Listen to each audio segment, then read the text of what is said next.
বিসমিল্লাহির রহমানির রহিম। দয়াময় পরম দয়ালু আল্লাহর নামে। আলহামদুলিল্লাহি রাব্বিল আলামিন। সকল প্রশংসা জগৎ সমূহের প্রতিপালক আল্লাহরই। আর রহমানির রহিম।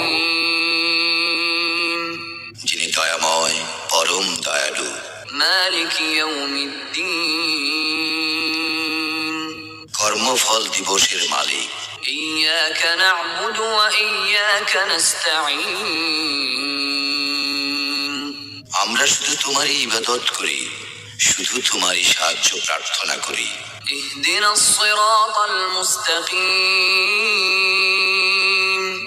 আমাদেরকে সরল পথ প্রদর্শন করো। সিরাতাল্লাযীনা আন'আমতা আলাইহিম গায়রিল মাগদুবি আলাইহিম ওয়ালাদ-দাল্লিন। তাহাদের পথ যাহাদেরকে তুমি অনুগ্রহ দান করিয়াছ, তাহাদের পথ নহে যাহারা ক্রোধ নিপতিত ও পথভ্রষ্ট।